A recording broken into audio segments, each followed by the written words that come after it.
Katikkiro wa Buganda Charles Peter Mayiga asiimye emirimu egikolebwa ab'ekitongole kya Kampala Capital City Authority ekikulemberwa omukyala Jennifer Musisi Makula bw'abadde abasinkanye nga bawa alipoota ku bintu byonna ebyakolebwa mu kukola oluguudo lwa Kabakanjagala wamu n'enkulungo ya Nantawetwa. Era mwebaza olw'okuba nti akoze emirimu egirabikako mu kukuza ekibuga kyaffe Kampala. Tukwebaza nnyo n'abantu bo. Njagala okwebaza okukola omulimu ogw'omutindo Nantawetwa.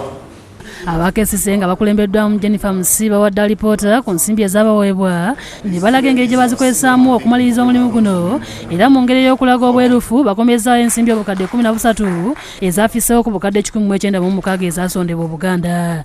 Esente ezaasondebwa okukola omulimu guno the amount collected is 209,500,000 million. Jennifer ategeeza nti enkulungo ya Nantawetwa egenda kuteekebwamu amayinja ag'omuwendo 56 nga gano buli limu ligenda kukiikirira ekika kya Buganda.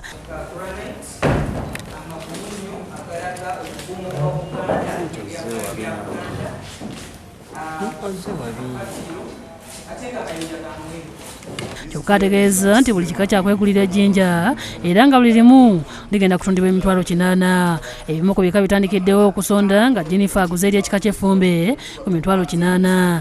Balaze n'akatambi akalaga engeri omulimu guno egunaafaana nga guwedde.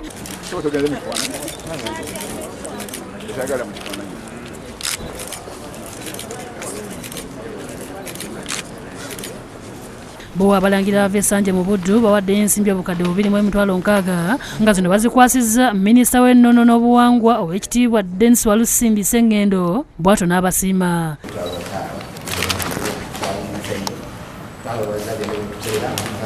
Ndi musanyufu bya nsuso okulaba nga tukiise embuga okusobola okujja okuwanirira enteekateeka ya Ssaabasajja Kabaka ey'okuzza Buganda ku ntigo.